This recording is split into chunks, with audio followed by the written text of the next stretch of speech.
Hello everyone, जय श्री कृष्णा। कैसे हैं भाई सब लोग? बढ़िया। उम्मीद करता हूँ बहुत अच्छी आप लोगों की पढ़ाई चल रही होगी। और मैं तो कहता हूँ भैया, चल क्यों रही होगी, दौड़ रही होगी। ऐसा है बच्चों कि आपको भी पता है फर्स्ट अटेम्प्ट पूरा हो चुका है, नाउ सेकंड अटेम्प्ट की बारी है और बहुत ही कम समय बचा है। तो इस बात को ध्यान में रख के बेटा आपके सामने आईओसी इनऑर्गेनिक केमिस्ट्री, ठीक है, इसका जी मेन सिलेक्शन एक्सप्रेस आपके सामने लाए हैं। और आज के जो हमारे टॉपिक्स हैं वो है पीरियोडिक टेबल और केमिकल बॉन्डिंग। थ्योरी हम बहुत सारे बैचेस में बहुत अच्छे से पढ़ चुके हैं, मंजिल में, मैराथन में, प्रयास, प्रहार, गौरव, सब में हम बहुत अच्छे से थ्योरी पढ़ चुके हैं। बेटा ये बहुत ही क्रूशियल मोमेंट है जिस समय हमको अब क्वेश्चन की प्रैक्टिस ज्यादा से ज्यादा करने की जरूरत है। जी हाँ, और अगर वो पीवाई क्यू हो तो फिर कहना ही क्या।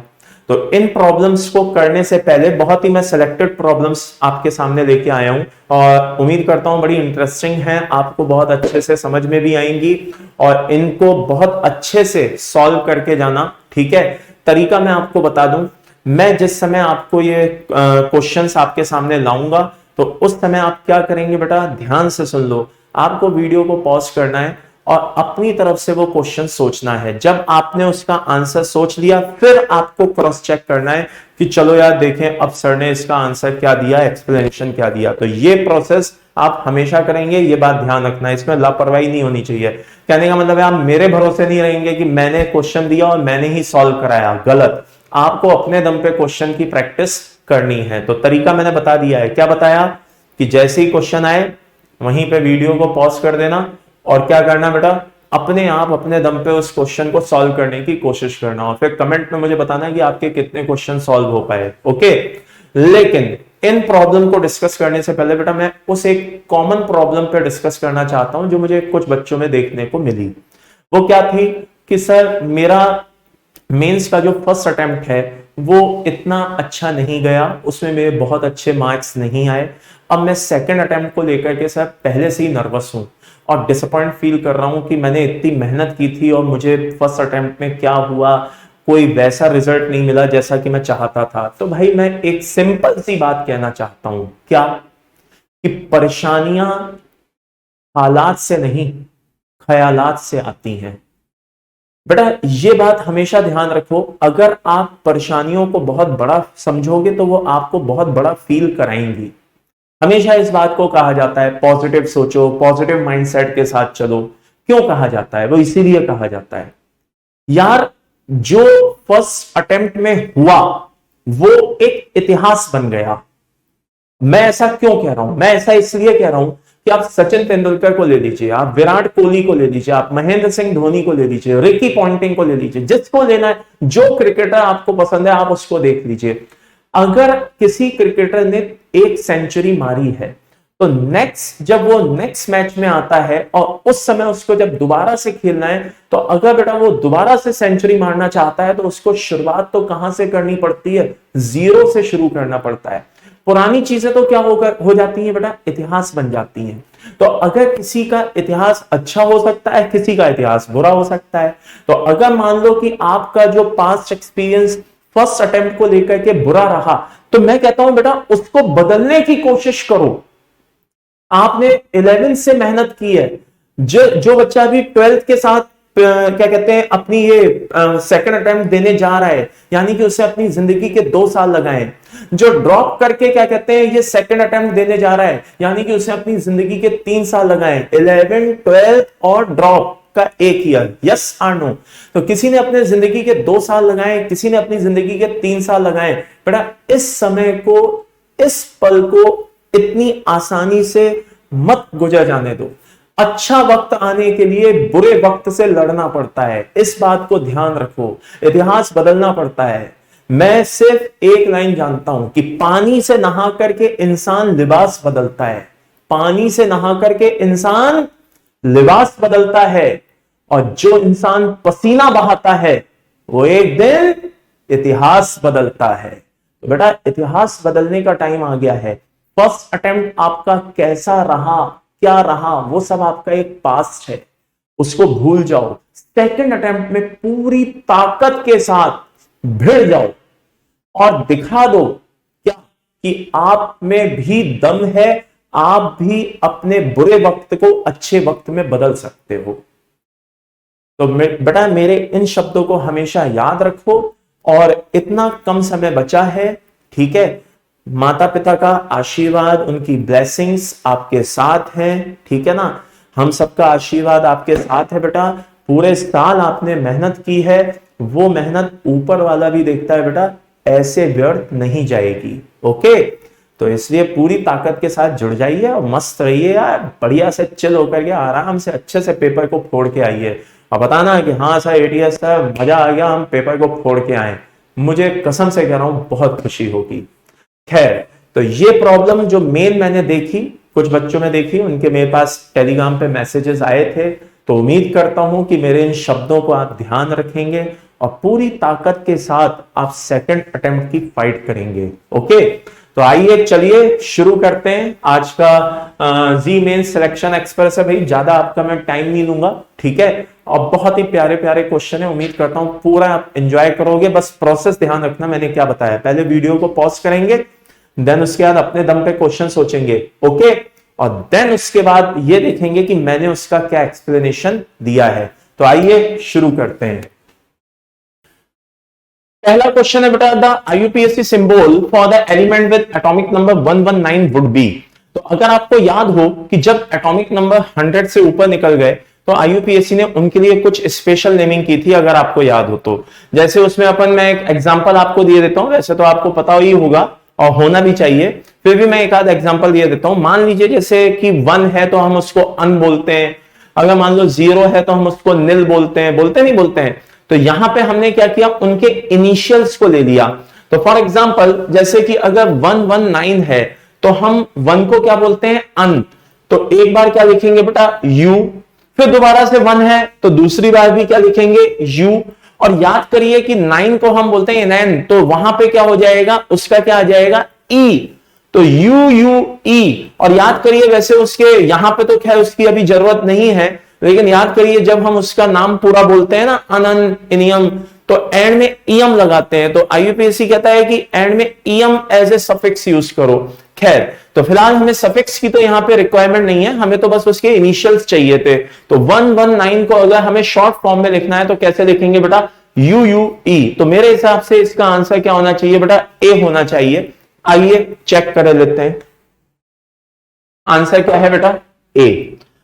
नाउ सेकंड क्वेश्चन क्या है, the correct order of ionic radii of O2 minus N3 minus F minus Mg plus 2 Na plus Al plus 3। देख करके साफ पता चल रहा है कि सारे के सारे A to Z iso electronic species हैं।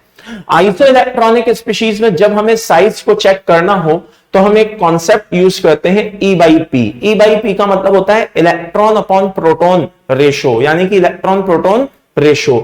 ये जितना ज्यादा होगा, नो डाउट नेट लाला, उसका साइज उतना ज्यादा होगा। और आप इसका वाइस वर्सा ट्रू बोल सकते हैं, यानी कि इसका उल्टा भी सच है कि E/P जितना कम होगा साइज भी उतना कम होगा। तो ये जो कंसेप्ट है बेटा, ये बेसिकली किसके लिए बना है, आइसो इलेक्ट्रॉनिक स्पीशीज के लिए बना है। आई रिपीट, किसके लिए बना है, आइसो इलेक्ट्रॉनिक स्पीशीज के लिए।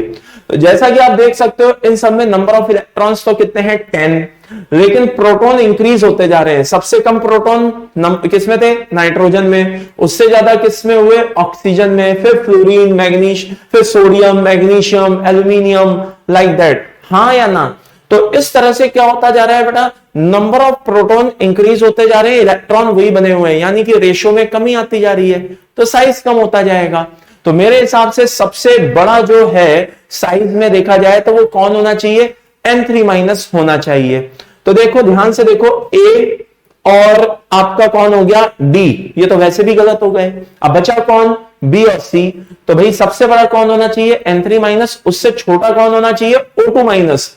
तो भैया देखते ही आंसर पता चल गया कि इसका आंसर क्या होना चाहिए, C होना चाहिए। आइए चेक कर लें, आंसर क्या है, C। तो ये कॉन्सेप्ट याद रखना, E/P ratio iso electronic species के लिए यूज होता है। नेक्स्ट क्वेश्चन है हमारा, the element with atomic number 101 and 104 belongs to. अब ये जो ऑप्शन दिखाई दे रहे हैं ना, इन ऑप्शन को देख करके मुझे फील आ रहा है कि एक बार मैं अपने दिमाग में क्या करूं, रिकॉल करूं कि लैंथेनाइड और एक्टिनाइड सीरीज क्या होती हैं। तो लैंथेनाइड सीरीज जहां तक मुझे याद आ रहा है बेटा वो 58 से 71 होता है। एक्टिनाइड सीरीज जहां तक मुझे याद आ रहा है वो 90 से 103 होता है। तो यानी कि 103, 90 से 103, आई रिपीट 90 से 103, ओके। इसका मतलब ये हुआ कि 101 जो है, आई रिपीट 101 जो है वो तो कौन हो गया, वो तो हो गया एक्टिनाइड। कौन हो गया, एक्टिनाइड।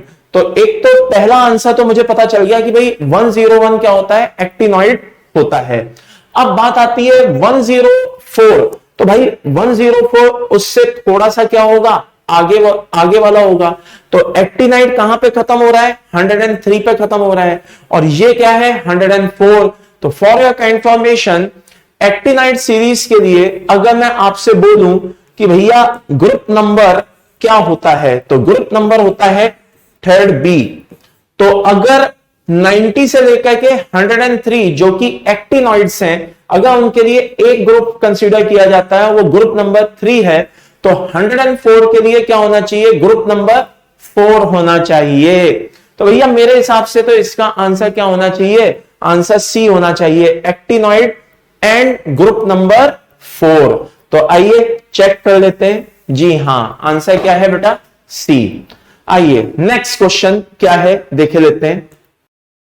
ये क्वेश्चन बहुत ही बड़ा इंटरेस्टिंग है। The process that is not endothermic in nature is, यानी कि ऐसा प्रोसेस बताइए जिसमें आपको एग्जीक्यूट करते समय एनर्जी देनी नहीं पड़ रही है, यानी कि वो अपने आप हो रहा है, या यूं कहिए उसमें से शायद एनर्जी क्या हो रही है, रिलीज हो रही है।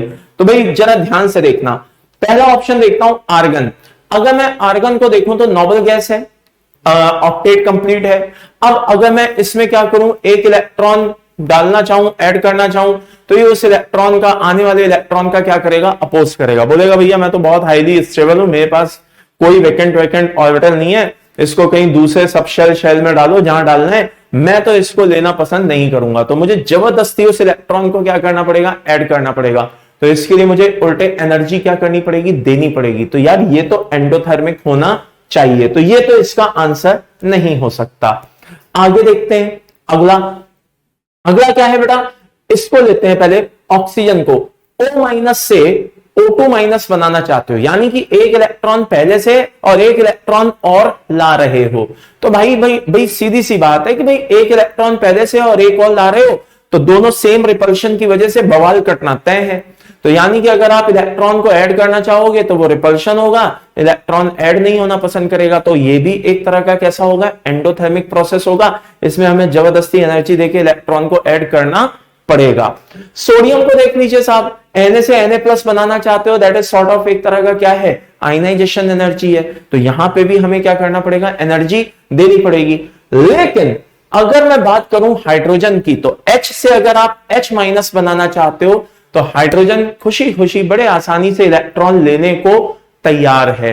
तो जब वो इलेक्ट्रॉन लेने को तैयार है, तो आसानी से इलेक्ट्रॉन लेने को तैयार है, तो खूब सारी एनर्जी को क्या करेगा, रिलीज करेगा। फाइनली इसका आंसर मेरे हिसाब से क्या होना चाहिए, बी होना चाहिए। आइए चेक कर लेते हैं, आंसर क्या है बेटा, बी। आगे बढ़ते हैं नेक्स्ट क्वेश्चन। एमन द स्टेटमेंट 1 to 4 जितने भी दिए हैं, इनमें हमें पता करना है भाई कौन सा करेक्ट है। तो आइए चेक कर लेते हैं क्या सही है क्या गलत है। पहला, बेरेनियम हैज स्मॉलर एटॉमिक, वो थोड़ा सा मिसप्रिंट हो रहा है, उस पर ध्यान ना दीजिएगा, ठीक है ना। ये क्या है, atomic radius compare to magnesium. ये बात तो सही है यार, बेरिलियम का साइज जो होता है ना, वो क्या होता है, छोटा होता है। किससे, मैग्नीशियम से। अपन ऊपर से नीचे चल रहे होते हैं ना, डाउन द ग्रुप, तो साइज क्या हो रहा होता है, इंक्रीज हो रहा होता है। तो बेरिलियम छोटा होता है, मैग्नीशियम बड़ा होता है। तो इसको आप एटॉमिक पढ़िए। ये टॉनिक हो गया है, ठीक है। वैसे तो टॉनिक की सभी को जरूरत है इस समय, हाँ पेपर का टाइम चल रहा है, दिमाग तेजी से दौड़ाना है, तो टॉनिक की तो भैया सभी को जरूरत है। खैर, तो बेरिलियम हैज स्मॉलर, क्या होगा, छोटे साइज का होगा, एटॉमिक रेडियस रखने वाला एज कंपेयर टू मैग्नीशियम। तो पहला स्टेटमेंट तो क्या मान लेते हैं, सही। दूसरा, beryllium has high ionization enthalpy than aluminium. ये बात सही है, बेरिलियम का साइज कैसा है बेटा, छोटा है, उसकी आयनाइजेशन एनर्जी भी क्या होगी, हाई होगी। तो ये बात भी सही है यार। आगे देखते हैं। उसके बाद बात आती है क्या, चार्ज अपॉन रेडियस, वही जो अपन पढ़ते हैं ना, क्या कहते हैं, 5I के बारे में पढ़ते हैं, फैजान सूल में भी आपने पढ़ाई होगा। तो चार्ज अपॉन रेडियस रेशियो अगर देखा जाए तो beryllium is greater than that of aluminium, ये गलत है। उसका रीजन है दोनों का जो ये जो होता है 5, ठीक है, ऑलमोस्ट सेम होता है, इक्वल होता है।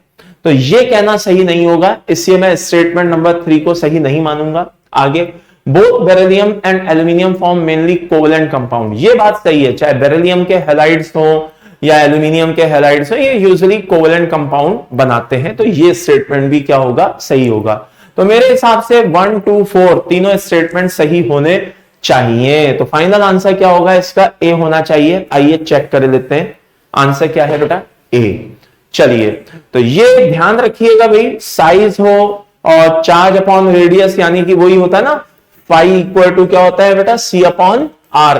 तो ये जो वैल्यू होती है, ये दोनों की ऑलमोस्ट क्या होती है, इक्वल रहती है। चलिए, और इसी इक्वल रहने की वजह से मैं आपको बता दूं, डायगोनल रिलेशनशिप इसमें देखने को मिलती है, ठीक है ना। बेरिलियम और एल्यूमिनियम में क्या देखने को मिलती है बेटा, डायगोनल रिलेशनशिप देखने को मिलती है। चलिए अगला, the 5 successive ionization enthalpy of an element are this. Okay, the number of valence electron in the element is, हाँ जी, 5 सक्सेसिव आयनाइजेशन एनर्जी दी हुई है, ठीक है, पास वाली, मतलब एक के बाद एक, IE1, IE2, IE3, IE4, IE5, और बोला गया भाई वैलेंस शेल में नंबर ऑफ इलेक्ट्रॉन्स बताओ। तो अगर आपको याद हो तो अपन ने पढ़ा हुआ है बहुत अच्छे से, क्या कि ये मैंने बताया भी था, क्लास में भी बताया था, याद करो, जहां पे आपको ह्यूज गैप दिखाई दे, आई रिपीट, जहां पे आपको ह्यूज गैप दिखाई दे, बस वहीं से आपको पता करना है कि वैलेंस शेल में कितने इलेक्ट्रॉन है। कैसे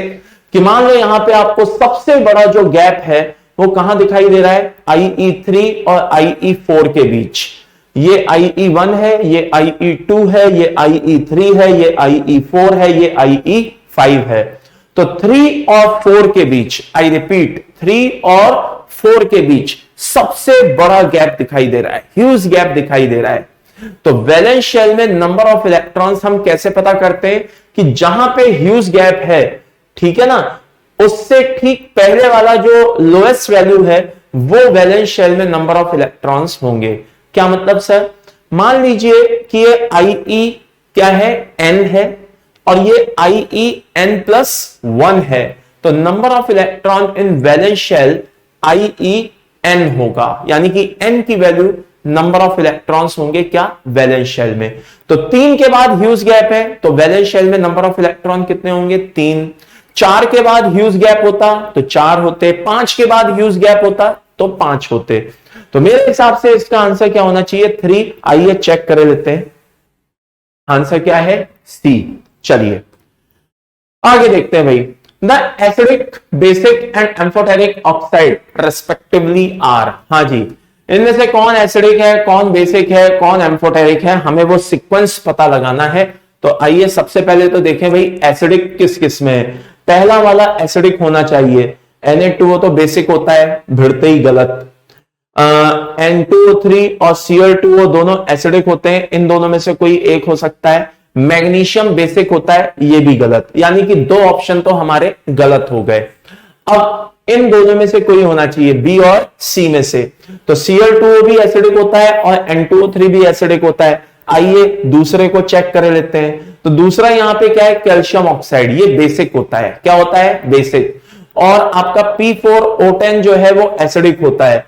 तो भैया फाइनली क्या हो गया, Al2O3, Li2O, N2O3, correct answer यही हो गया। इसमें क्या होता है, पहला वाला एसिडिक है, दूसरा बेसिक है, तीसरा एम्फोटेरिक है। तो भैया मेरे हिसाब से पहला इसका जो आंसर है वो क्या होना चाहिए, सी ऑप्शन होना चाहिए। चलिए आगे बढ़ते हैं भाई।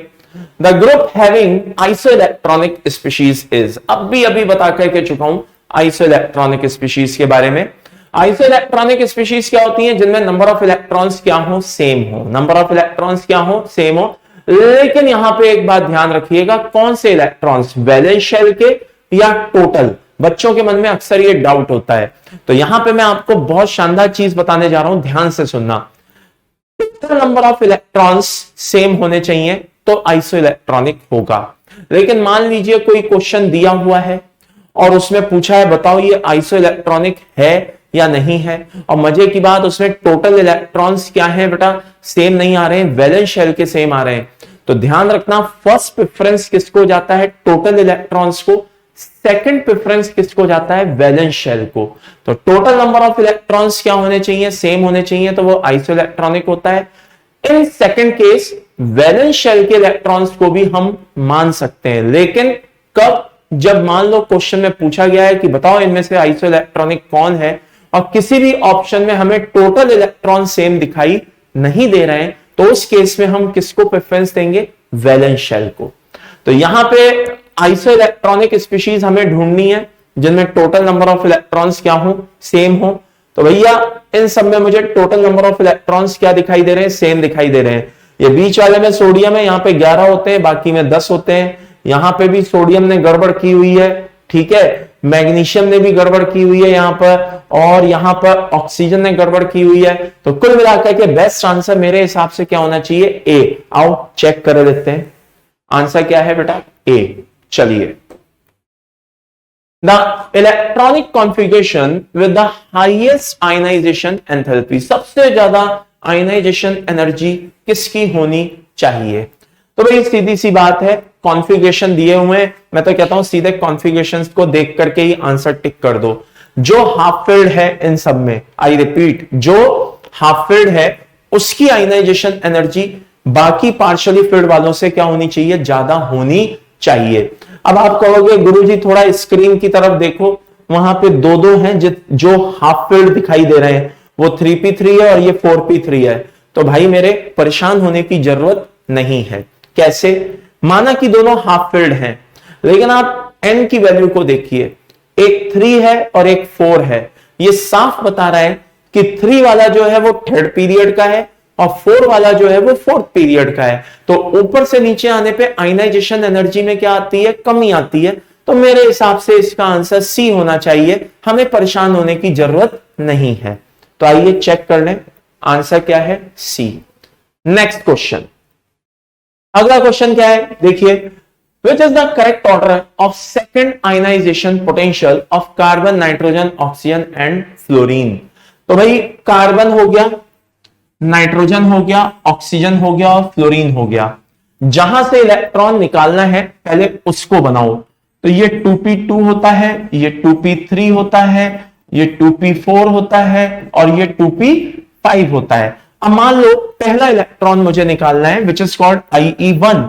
तो IE1 के लिए तो मैं यहीं से इलेक्ट्रॉन निकालूंगा, लेकिन अगर मुझे एक एक इलेक्ट्रॉन में निकाल चुका हूं और मुझे दूसरा इलेक्ट्रॉन निकालना है, वहां पे लिखा है ना सेकेंड आयनाइजेशन एंथैल्पी, यानी कि दूसरा इलेक्ट्रॉन निकालना है, पहला निकल चुका है।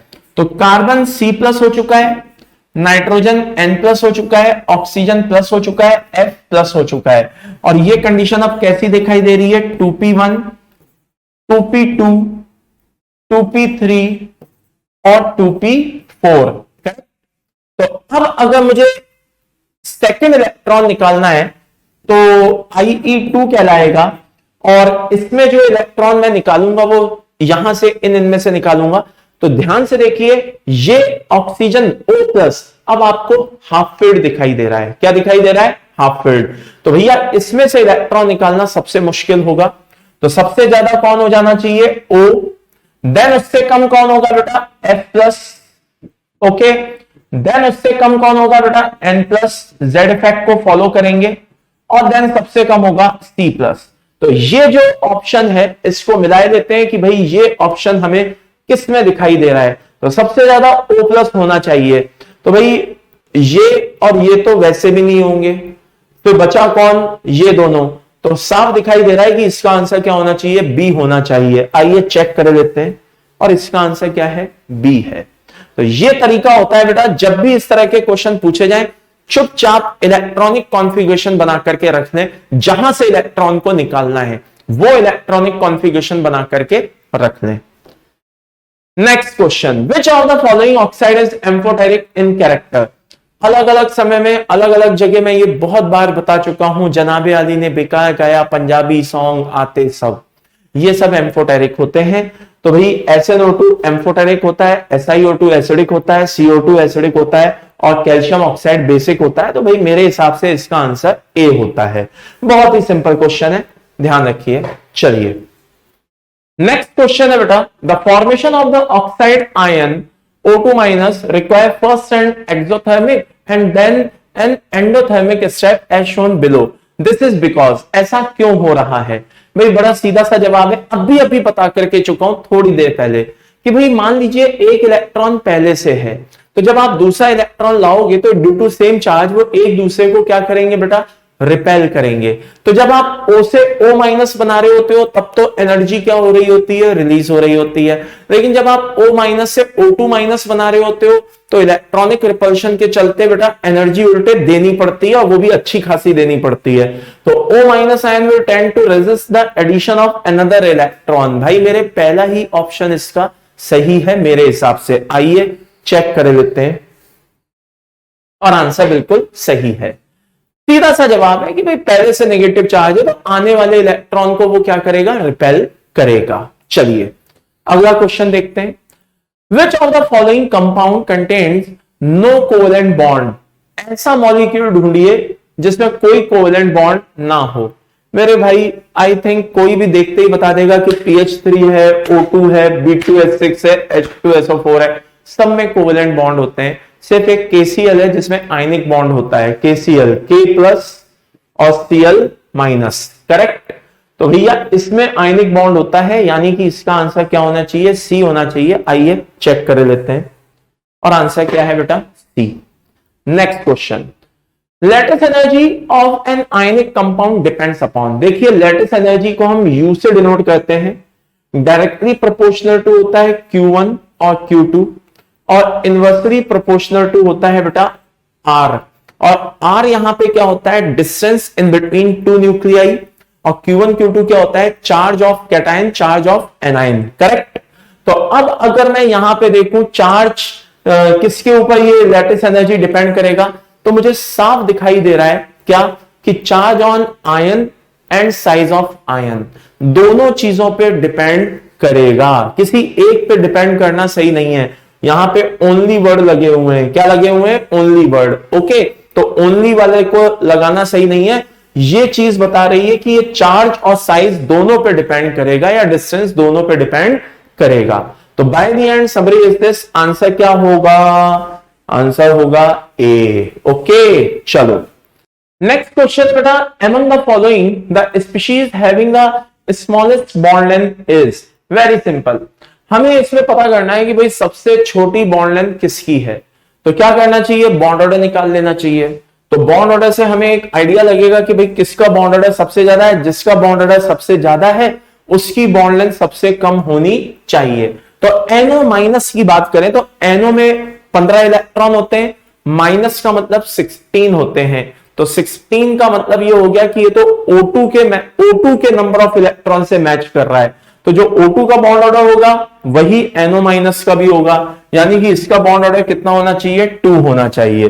फिर बात करते हैं NO प्लस की। तो NO प्लस में कितने इलेक्ट्रॉन आ रहे हैं बेटा, 14 आ रहे हैं, एक प्लस आ गया ना तो 14 आ रहे हैं। तो यानी कि यहां पे कितना होगा, बॉन्ड ऑर्डर 3 होना चाहिए। कितना होना चाहिए बेटा, 3 होना चाहिए। फिर O2 में कितना होता है, 2 होता है। NO में कितना होता है बेटा, यहां पे 15 आ रहा है। कितना आ रहा है, 15, यानी कि 2.5 होना चाहिए। तो भाई जिसका बॉन्ड ऑर्डर सबसे ज्यादा उसकी बॉन्ड लेंथ सबसे कम होनी चाहिए। तो भाई मेरे हिसाब से इसका आंसर क्या होना चाहिए, बी होना चाहिए। आइए चेक कर लेते हैं, और इसका आंसर क्या है बेटा, B. Okay now next question. Next question आता है, which of the following hydrogen bond is strongest, सबसे ज्यादा स्ट्रॉन्ग हाइड्रोजन बॉन्ड कौन है। तो भाई बहुत ही शानदार क्वेश्चन है, ये मेरा फेवरेट क्वेश्चन है और मैं हर साल इसको बताता भी हूं, पढ़ाता भी हूं। इस तरह के क्वेश्चंस कभी भी पूछे जा सकते हैं, जैसा कि आप देख रहे हो पहले आ भी चुका है। बहुत ध्यान से देखना, ये OH है, ठीक है, ये भी OH है, ये FH है और ये OH है, करेक्ट। अब आप जरा ध्यान से देखिए, कोई सा भी हो, कोई सा भी मतलब चाहे वो ऑक्सीजन से जुड़ा हो चाहे फ्लोरीन से, उस पर पॉजिटिव चार्ज तो होगा। हाँ सर बिल्कुल होगा इस पे पॉजिटिव चार्ज।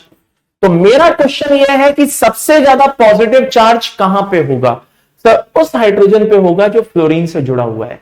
तो भाई जो हाइड्रोजन फ्लोरीन से जुड़ा हुआ है, हाँ, उस पे अगर पॉजिटिव चार्ज ज्यादा होगा तो वो सामने वाली स्पीशीज से ज्यादा आसानी से इलेक्ट्रॉन्स अपनी तरफ खींचेगा और उससे स्ट्रॉन्ग हाइड्रोजन बॉन्ड बनाएगा। तो इस केस में मेरा आंसर क्या जाता है बेटा? सी। आइए चेक कर लेते हैं। Very simple. तो ये चीज हमेशा ध्यान रखिए, हाइड्रोजन पे पॉजिटिव चार्ज किस कंडीशन में ज्यादा है, वही स्ट्रॉन्ग हाइड्रोजन बॉन्ड बना रहा होगा। नेक्स्ट क्वेश्चन, डाइपोल मोमेंट पूछा है भाई, CCl4, CH3 and CH4 order पूछा है। वेरी सिंपल, CCl4 को ले लीजिए। ऐसी कंडीशन में क्या करना चाहिए ना, हर एक मॉलिक्यूल का डायग्राम बना करके देख लेना चाहिए। अगर आप चाहते हो आपका क्वेश्चन गलत ना हो तो हर एक मॉलिक्यूल का आपको क्या बनाना चाहिए? डायग्राम बनाना चाहिए, लाइक दिस। ये लीजिए, ओके। नाउ साफ दिखाई दे रहा है, सराउंडिंग एटम सारे के सारे सेम हैं, कोई भी इसमें नेट डाइपोल मोमेंट क्या होगा? जीरो होगा, यानी कि म्यू इक्वल टू जीरो होगा, इसके लिए भी और इसके लिए भी। और इसके लिए हम बोलेंगे mu not equal to zero, यानी कि ये पोलर होगा और वो दोनों क्या होंगे? नॉन पोलर होंगे। तो भाई मेरे कोई भी देख करके बता देगा कि इसका आंसर क्या होना चाहिए? डी होना चाहिए। आओ चेक कर लेते हैं, आंसर डी है। ठीक है, दोनों नॉन पोलर होंगे और ये वाला क्या होगा? पोलर होगा। Next question, which one of the following molecule is polar? वापस से यही पूछ लिया कि भाई कौन पोलर होगा कौन नहीं। तो मैंने क्या बोला, मॉलिक्यूल क्या करना चाहिए? डायग्राम बना के देख लेना चाहिए। जैसे HCF4 को ले लीजिए, तो ये HCF4 है, ओके, लाइक दिस। अब आप जरा ध्यान से देखें तो लोन पेयर को बैलेंस करेगा, बॉन्ड पेयर को बैलेंस करेगा, नेट डाइपोल मोमेंट जीरो होगा। IF5 को ले लीजिए, तो IF5 की अगर मैं बात करूं तो आपको इसका हाइब्रिडाइजेशन पता होना चाहिए, ठीक है ना। ये आयोडीन है और ये आपके क्या हो गए? 5 फ्लोरीन हो गए, ठीक है। अब यहां पे क्या हो रहा है बेटा? बॉन्ड पेयर तो बैलेंस हो जाएंगे, एक दूसरे को करेंगे, लेकिन लोन पेयर बॉन्ड पेयर एक दूसरे को बैलेंस नहीं करेगा। तो mu not equal to zero, ये मॉलिक्यूल क्या होना चाहिए? पोलर होना चाहिए। SbF5 को देखे लेते हैं। वैसे तो ये आयनिक कंपाउंड की कैटेगरी में आता है, मैं आपको बोल दूं किस कैटेगरी में आता है? आयनिक कंपाउंड की कैटेगरी में, ठीक है। लेकिन फिर भी अपन अगर इसकी डायग्राम इस तरह से देखें कोवलेंट मानते हुए, तो वो sp3d टाइप होना चाहिए। और ये भी क्या होगा? ये फ्लोरीन और ये आपस में एक दूसरे को क्या कर देंगे?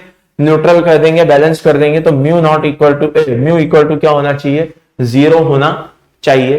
और CF4 तो अभी अभी हम देख करके ही चुके हैं, इससे मिलता जुलता मॉलिक्यूल और ये सब, ठीक है ना, क्या कि ये नॉन पोलर होते ही होते हैं। तो मेरे हिसाब से इसका आंसर क्या होना चाहिए? बॉम्बे आना चाहिए, क्योंकि उसने क्या पूछा है? पोलर पूछा है। तो आइए चेक कर लेते हैं, आंसर इज बॉम्बे, ठीक है। बस वही क्या है बेटा? पोलर है। ओके, चलिए आगे देखते हैं भाई। अगला क्वेश्चन क्या है? The charge upon size ratio of cation determine the polarizing power, which one of the following sequence represent the increasing order of polarizing power of cationic species. ठीक है ना भाई, सबसे ज्यादा किसमें पोलराइजिंग पावर होगी? तो भाई वही वाली बात है, जिसमें E/P रेशियो जितना कम होगा उसका साइज उतना कम होगा, जिसका साइज जितना कम होगा यानी कि जो जितना छोटा होगा उसमें पोलराइजिंग पावर उतनी ज्यादा होगी। तो सबसे छोटा इसमें जो होता है बेटा वो Be2+ होता है। तो Be2+ की पोलराइजिंग पावर सबसे ज्यादा होनी चाहिए। हम कहते हैं ना फाई बराबर क्या होता है? C/R होता है। तो सीधी सी बात है, जिसका साइज जितना छोटा उसकी पोलराइजिंग पावर उतनी ज्यादा। तो Be+2 से क्या कहते हैं सबसे ये अच्छा, ये थोड़ा सा निशान मैंने ऐसा बना दिया है। साइज का अपन फिलहाल बात कर लेते हैं। किसकी बात कर लेते हैं? साइज की। तो Be+2 सबसे छोटा होता है। उससे बड़ा कौन होगा बेटा? Mg+2 होगा। Mg+2 से बड़ा कौन होगा? Ca+2 होगा। और सबसे बड़ा कौन होगा? K+ होगा। तो ये तो किसका ऑर्डर हो गया बेटा? ये ऑर्डर हो गया साइज का। अगर ये साइज का ऑर्डर है तो फाई का ऑर्डर क्या होगा? इसका जस्ट अपोजिट। आई रिपीट, इसका जस्ट अपोजिट। तो भाई आओ चेक कर लें। हाँ, मुझे तो बस यहां पे डी ऑप्शन ही दिखाई दे रहा है, बाकी तो मुझे कहीं किसी में दम दिखाई दे नहीं रहा। तो आइए चेक कर लें, आंसर क्या है? डी। ओके, तो जिसका साइज जितना बड़ा उसकी पोलराइजिंग पावर उतनी कम, या उल्टा बोलूं जिसका साइज जितना छोटा उसकी पोलराइजिंग पावर उतनी ज्यादा। नेक्स्ट क्वेश्चन है हमारा, बॉन्ड एंगल को कंपेयर करना है बेटा। तो यहां पे तो कुछ भी मतलब आपस में मैच करता हुआ दिखाई नहीं दे रहा है जिसको हम प्रॉपर आपस में मैच करा सके, ठीक है ना। हमें क्या करना है, ऐसी कंडीशन में हर एक का हाइब्रिडाइजेशन चेक कर लेना है या उनकी ज्योमेट्री चेक कर लेनी है कि भाई किस तरह का क्या है। तो जैसे मुझे साफ दिखाई दे रहा है कि H2O कैसा होता है बेटा? वी शेप होता है। जैसे मुझे साफ दिखाई दे रहा है अमोनिया कैसा होता है बेटा? पिरामिडल शेप होता है। Yes or no? ओके, ये लीजिए। और H2S भी कैसा होता है बेटा? वी शेप होता है। कैसा होता है? वी शेप होता है, लाइक दिस, ठीक है। लेकिन याद करो ड्रैगोस के अकॉर्डिंग इसमें कोई हाइब्रिडाइजेशन नहीं होता है, इसका तो बॉन्ड एंगल बहुत ही कम होता है। और CH4 बचा जो अभी अभी हम पहले भी देख चुके हैं, टेट्राहेड्रल शेप होता है, लाइक दिस। तो कोई भी देख करके बता देगा भाई कि यहां पे 109 डिग्री एंगल आ रहा है और इतना एंगल किसी भी मॉलिक्यूल में पॉसिबल नहीं है। That's all. तो मेरे हिसाब से इसका आंसर क्या होना चाहिए? डी होना चाहिए, और वही है। नेक्स्ट क्वेश्चन है, total number of lone pair of electrons in I3 minus ion is. जरा आइए देखे लेते हैं। ये I है, ये एक और I है, और ये एक और I है। बात समझ में आई है। और हमने इसका हाइब्रिडाइजेशन निकाल लिया है। हाइब्रिडाइजेशन आई थिंक सभी को निकालना आता होगा बेटा, ठीक है।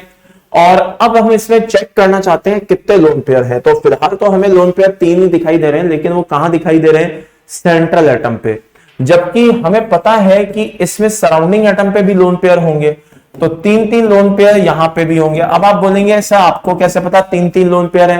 बेटा देख लो जरा ध्यान से, यहां पे ये एक बॉन्ड दिखाई दे रहा है, ये एक बॉन्ड दिखाई दे रहा है। Yes or no?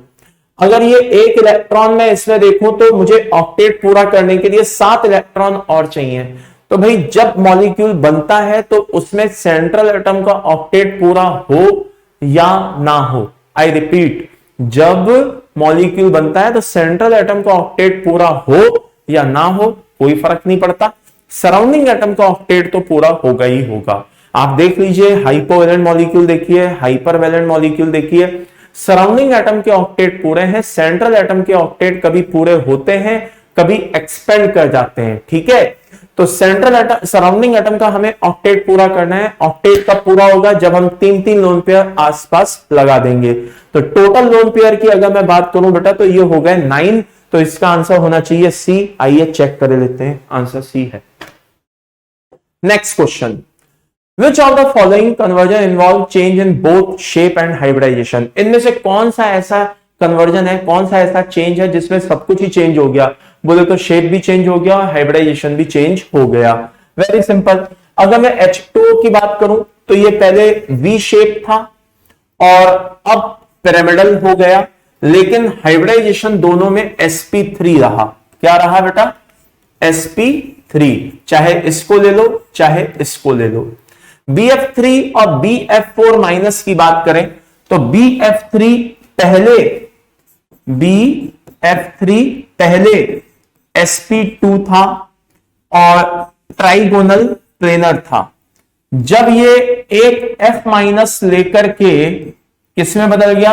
BF4 minus में कन्वर्ट हो गया, तो ये sp3 हो गया और ये टेट्राहेड्रल हो गया। तो यहां पे हाइब्रिडाइजेशन भी चेंज हो गया और शेप भी चेंज हो गया। तो मेरे हिसाब से तो लाला आगे देखने की जरूरत ही नहीं है, बॉम्बे इसका बेस्ट आंसर रहेगा। आप बाकी मॉलिक्यूल्स को भी इस तरह से चेक कर सकते हैं।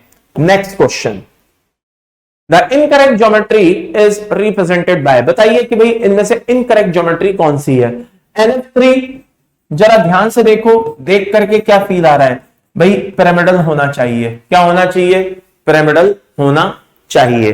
BF3 कैसा होना चाहिए भाई? BF3 ऐसा होना चाहिए, लाइक दिस। हाँ या ना?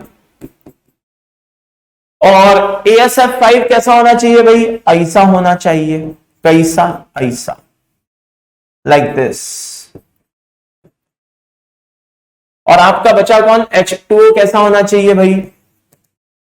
ऐसा होना चाहिए। तो भाई कोई भी बता देगा कि कौन सा मिसमैच हो रहा है। आइए आंसर चेक कर लेते हैं। साफ पता चल रहा है कि ए मिसमैच हो रहा है। चलिए आगे देखते हैं भाई। The decreasing order of bond angle in this. जब भी ऐसे मॉलिक्यूल देकर के बॉन्ड एंगल पूछा जाए, आपको कुछ नहीं करना है, चुपचाप सबके हाइब्रिडाइजेशन बना लेने हैं। हाइब्रिडाइजेशन देख करके ही आपकी 99.9999% क्वेश्चन सॉल्व होने के चांस बढ़ जाते हैं। तो जैसे BF3 है, अभी अभी मैंने बताया, ये कैसा होता है? ऐसा। तो बॉन्ड एंगल इसमें कैसा होगा? 120 होगा। आगे NH3 को ले लीजिए साहब, पिरामिडल शेप होगा। कैसा होगा? पिरामिडल शेप होगा, ठीक है। और बॉन्ड एंगल लेस देन 109 होगा। PF3 भी लेस देन 109 होगा, क्योंकि वो भी इसी तरह का होगा, पिरामिडल शेप, ठीक है, लाइक दिस। अब बचा कौन? अपना I3 माइनस। तो I3 माइनस अभी अभी मैंने डायग्राम बनाया था थोड़ी देर पहले। ये कैसा होगा? 180 डिग्री होगा। कैसा होगा? 180। तो मेरे हिसाब से सबसे ज्यादा I3 माइनस होगा। तो आइए चेक कर ले भाई, I3 माइनस किस किस में है। तो ये और ये तो सही हो नहीं सकते। अब बचा कौन? A और D। तो I3 माइनस के बाद मेरे हिसाब से कौन होना चाहिए? BF3 होना चाहिए। तो भाई पहला आंसर इसका सही होना चाहिए A। आइए चेक कर लेते हैं। आंसर इज करेक्ट, पहला आंसर सही है।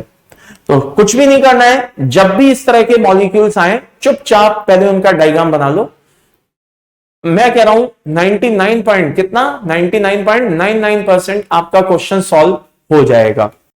नेक्स्ट क्वेश्चन है बेटा, विच of the following molecule has 2 sigma bond, नहीं हाँ 2 sigma bond and 2 pi bonds. Okay, तो भाई सबके मॉलिक्यूल के आपको डायग्राम पता होने चाहिए। अब जैसे ये C2H4 है, तो यार इसका डायग्राम कैसा होगा बेटा? ऐसा होगा। मतलब सारा खेल किस पे है बेटा? डायग्राम पे है। और डायग्राम या तो डायरेक्ट याद होते हैं या हाइब्रिडाइजेशन के थ्रू याद होते हैं, है ना। N2F2 की स्ट्रक्चर ले लीजिए, तो N2F2 कैसा होता है भाई? ऐसा होता है। कैसा? ऐसा, लाइक दिस। ओके, इसी तरह से C2H2Cl2 को ले लीजिए, ये लो भाई। ओके, और इसी तरह से HCN को ले लीजिए। तो फाइनली आप यहां पे देख सकते हैं कि अगर 2 सिग्मा और 2 पाई की बात हो, तो वो किस में दिखाई दे रहे हैं? HCN में दिखाई दे रहे हैं। यानी कि इसका आंसर मेरे हिसाब से क्या होना चाहिए? D होना चाहिए। आइए चेक कर लेते हैं, और बाकी आंसर बिल्कुल सही है। क्या? D। Next question, in which of the following pair the 2 species are not isostructural. बताइए इनमें से कौन सी 2 स्पीशीज हैं जो आइसोस्ट्रक्चरल नहीं है, यानी कि सेम स्ट्रक्चर नहीं रखती। अगर मैं कार्बोनेट और NO3 माइनस को देखूं, तो दो के दोनों कैसे दिखाई देते हैं बेटा? ऐसे दिखाई देते हैं। ये तो दोनों आइसोस्ट्रक्चरल है। PCl4 प्लस और SiCl4 प्लस SiCl4 को देखूं, तो दो के दोनों कैसे दिखाई देते हैं? ऐसे दिखाई देते हैं। यानी कि ये भी आइसोस्ट्रक्चरल है। अब PF3, अच्छा AlF6 3 माइनस और SF6 को भी देख ही लो, कैसे दिखाई देते हैं? ऐसे दिखाई देते हैं।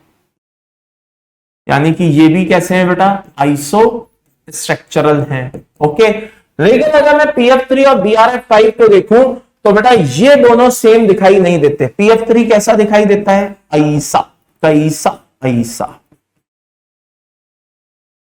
और BRF5 कैसा दिखाई देता है बेटा? ऐसा दिखाई देता है, लाइक दिस।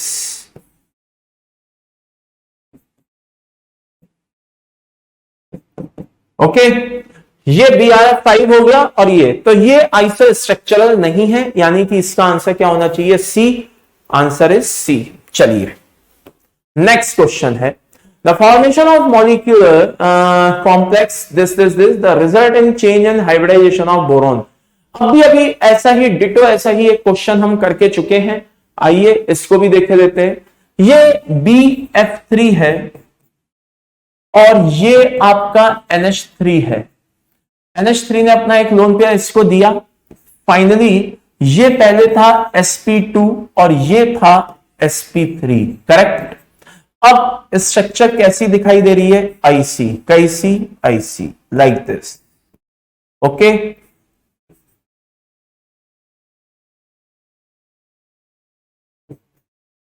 यस और नो? तो फाइनली मैं कह सकता हूं कि जो पहले sp2 था अब वो 4 बॉन्ड की वजह से sp3 हो गया, और ये जो पहले sp3 था ये अभी भी sp3 ही रहा। भाई इस रिएक्शन के दौरान ये लुईस एसिड था और ये लुईस बेस था। तो एक शानदार कंसेप्ट देने जा रहा हूं कि जब इस तरह की लुईस एसिड बेस रिएक्शन होती है तो उसमें लुईस बेस का हाइब्रिडाइजेशन कांस्टेंट रहता है, लेकिन लुईस एसिड का हाइब्रिडाइजेशन चेंज हो जाता है। जैसा कि आप देख सकते हैं वो sp2 से क्या हो गया, sp3 हो गया। तो फाइनल आंसर मेरे हिसाब से इसका बॉम्बे होना चाहिए। चेक कर लीजिए, देख लीजिए आंसर क्या है, बॉम्बे। नेक्स्ट क्वेश्चन आता है बेटा, maximum number of 90 degree angle किसके बीच, बॉन्ड पेयर के बीच। आई रिपीट, किसके बीच बेटा, बॉन्ड पेयर के बीच कहां पे ऑब्जर्व होंगे। तो भाई हमें सबकी क्या करना पड़ेगा, ज्योमेट्री बना करके देखनी पड़ेगी। अब जैसे DSP2 है तो DSP2 यूजली कैसी ज्योमेट्री होती है बेटा, इस तरह की होती है, स्क्वायर प्लेनर।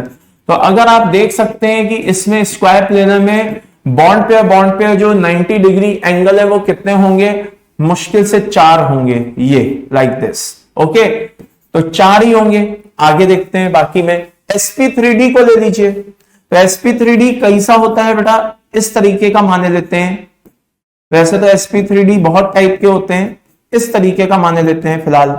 तो यहां पे क्या होगा बेटा, इसमें 90 डिग्री एंगल कितने दिखाई देंगे, बॉन्ड पेयर के बीच में 6 दिखाई देंगे, 3 ऊपर 3 नीचे, ठीक है। चलिए और देख लीजिए, DSP3 को ले लीजिए। किसको ले लीजिए, DSP3। अब DSP3 दो तरीके का हो सकता है। DSP3 एक तो हो सकता है ऐसा ही हो सकता है, ट्राइगोनल बाइपिरामिडल, और एक ऐसा भी हो सकता है। ये सब कोऑर्डिनेशन केमिस्ट्री के क्वेश्चन है एक तरह से देखा जाए तो, उसमें आते हैं। DSP3 ऐसा भी हो सकता है, ऐसा भी हो सकता है, डिपेंड करता है कि d ऑर्बिटल कौन सा है। अगर d ऑर्बिटल dz स्क्वायर है तो ये होगा, dx square minus y square है तो ये होगा। अब इस कंडीशन में अगर मैं देखूं कि 90 डिग्री एंगल कितने हैं, तो भैया 90 डिग्री एंगल 4 तो ऐसे आ रहे हैं, 4 इसकी वजह से आ रहे हैं, यानी कि कितने होंगे, 8। कितने होंगे, 8, ओके। बचता कौन है, sp3d2। sp3d2 की अगर मैं बात करूं तो sp3d2 मतलब ऑक्टाहेड्रल। ऑक्टाहेड्रल में हर कोई जानता है कि number of 90 degree angle, I repeat, number of 90 degree angle कितने होते हैं, 12। तो भैया सबसे ज्यादा number of 90 degree angle bond pair के बीच कहां होंगे, sp3d2 हाइब्रिडाइजेशन में होंगे। Answer is Delhi, answer is Delhi. Next question, which one of the following compound has the smallest bond angle in its molecule। इन सब में सबसे छोटा अगर बॉन्ड एंगल देखा जाए, छोटा सा बॉन्ड एंगल, तो वो किसका होगा बेटा, यहां पे ड्रैगोस रूल अप्लाई हो रहा है एक तरह से। इस क्वेश्चन में कौन अप्लाई हो रहा है बेटा, ड्रैगोस रूल अप्लाई हो रहा है। और ड्रैगोस रूल के अकॉर्डिंग याद करो, H2S में तो हाइब्रिडाइजेशन ही नहीं होता, सबसे कम बॉन्ड एंगल 90 के आसपास H2S का ही होता है। तो मेरे हिसाब से इसका आंसर क्या होना चाहिए, बॉम्बे होना चाहिए। और आंसर क्या है, Bombay. The structure of PCl5 in solid state is. दुनिया जानती है कि PCl5 जो होता है वो PCl4 प्लस और PCl6 माइनस में ब्रेक होता है। तो PCl5 कैसे ब्रेक होता है बेटा, PCl5 सॉलिड स्टेट में कैसे ब्रेक होता है, PCl4 प्लस और PCl6 माइनस। तो ये sp3 होता है और ये sp3d2 होता है। तो by the end summary is this, आइए चेक कर लें। ये टेट्राहेड्रल क्या है लाला, टेट्राहेड्रल, जस्ट अ सेकंड। ये क्या है, टेट्राहेड्रल, और ये क्या होना चाहिए, ऑक्टाहेड्रल, ओके। तो बात बिल्कुल सही है, पहला आंसर ही क्या है इसका सही है, ए ऑप्शन होना चाहिए और वही है। नेक्स्ट क्वेश्चन, नेक्स्ट क्वेश्चन है बेटा, of the species NO, NO plus, NO2 plus और NO minus, the one with minimum bond strength, सबसे कम बॉन्ड स्ट्रेंथ किसकी है?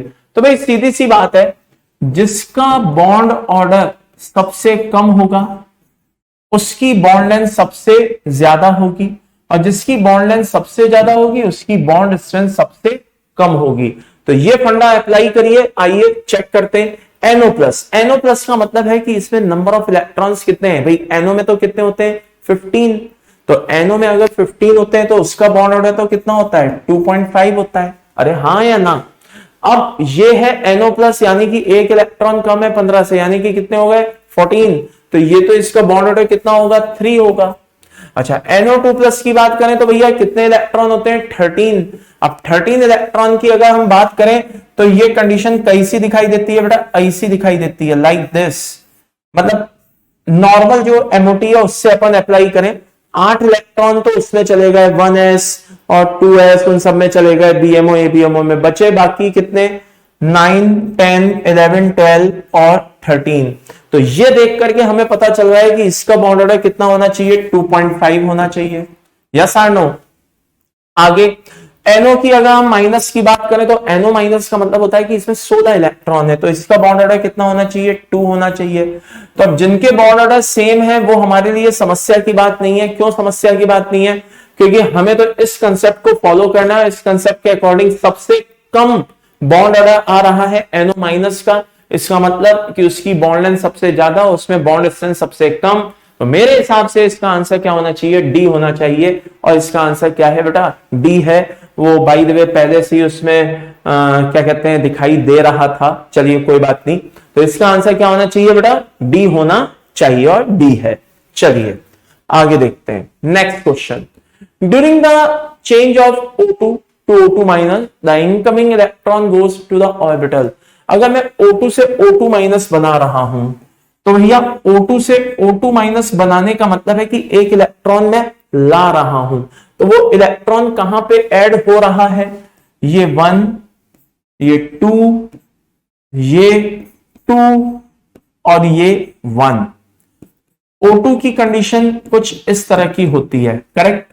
अब मैं क्या कर रहा हूं? O2 माइनस बना रहा हूं, तो एक इलेक्ट्रॉन किस में आएगा? इसमें आएगा, और ये कहलाते हैं पाई स्टार 2p। क्या कहलाते हैं? Pi star 2p।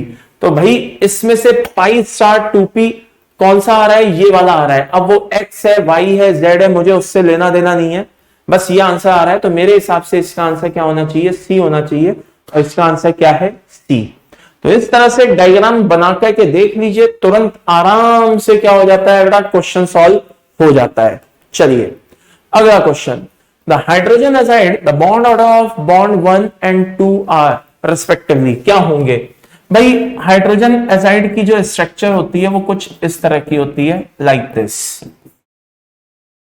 ओके, अब दो तरह के एंगल है इसमें, एक ये है और एक ये है। हमारा लॉजिक बड़ा सीधा सा है कि जिसमें बॉन्ड एंगल जितना ज्यादा उसकी बॉन्ड लेंथ उतनी कम, और जिसकी बॉन्ड लेंथ जितनी कम उसका बॉन्ड ऑर्डर उतना ज्यादा। तो यहां पे बॉन्ड एंगल कम है, इसका मतलब बॉन्ड लेंथ ज्यादा होगी, और बॉन्ड लेंथ ज्यादा होगी तो ये बॉन्ड ऑर्डर क्या होना चाहिए? कम होना चाहिए। ये बहुत ही शानदार पॉइंट है, इसको ध्यान रखिए। जिसका बॉन्ड एंगल कम है यानी कि उसकी बॉन्ड लेंथ ज्यादा है, बॉन्ड लेंथ ज्यादा है तो बॉन्ड ऑर्डर कम होना चाहिए। तो by the end summary is this, बेटा ध्यान से देखना, अच्छे से सुनना। ये जो बॉन्ड ऑर्डर है 2 से कम होना चाहिए और ये 2 से ज्यादा होना चाहिए। तो पहला वाला जो है वो 2 से कम है और दूसरा वाला 2 से ज्यादा होना चाहिए। तो आइए आंसर देख लीजिए, ए। ये एस यहां पे गलत छपा हुआ है, इसको भूल जाइए, ये कुछ भी नहीं है, ठीक है ना। जस्ट ए सेकेंड, मैं इसको दूसरे कलर से कर देता हूं, ये लीजिए। ओके, चलिए, तो ये हो गया हमारा क्वेश्चन। नेक्स्ट क्वेश्चन देखे देखते हैं क्या है। Which of the following best describe the diagram of molecular orbital? ठीक है ना। इस डायग्राम मॉलिक्यूल, इस ऑर्बिटल को क्या कहते हैं, देख करके डायग्राम को देख करके हमें पता लगाना है कि भाई आखिरकार ये बॉन्डिंग बना रहा है कि एंटी बॉन्डिंग बना रहा है, क्या बना रहा है। ठीक है, तो जरा ध्यान से सुनना।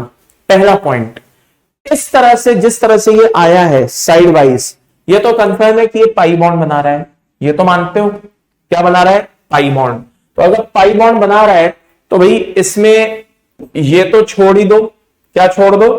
सिग्मा वाला तो छोड़ ही दो, तीसरा ऑप्शन तो नहीं हो सकता। फिर कौन सा हो सकता है? ये साइन बता रहे हैं कि ये एबीएमओ बना रहा है। क्या बना रहा है? ABMO, anti bonding molecular orbital बना रहा है। क्या बना रहा है? एंटी बॉन्डिंग मॉलिक्यूलर ऑर्बिटल बना रहा है। तो फाइनल आंसर मेरे हिसाब से क्या होना चाहिए? इसका डी ऑप्शन होना चाहिए। और देख लीजिए डी है।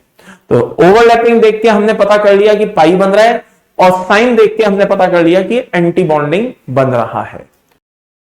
तो बेटा फाइनली ये हमारे कुछ सेलेक्टेड क्वेश्चंस थे। उम्मीद करता हूं बढ़िया से आपकी अच्छी प्रैक्टिस हो गई होगी, और भी बढ़िया बढ़िया पीवाईक्यूज आप लगाते रहिए। इतने कम समय में अब कुछ भी नई थ्योरी आपको पढ़ने की जरूरत नहीं है, सिर्फ और सिर्फ क्वेश्चन प्रैक्टिस की नीड है। ओके, और चलते चलाते कुछ बातें मैं आपको क्लियर कर दूं बेटा। अगर आप अपना सेकंड अटेम्प्ट बहुत अच्छे से देना चाहते हैं तो मेरी कुछ बातों पे ध्यान दीजिए। क्या?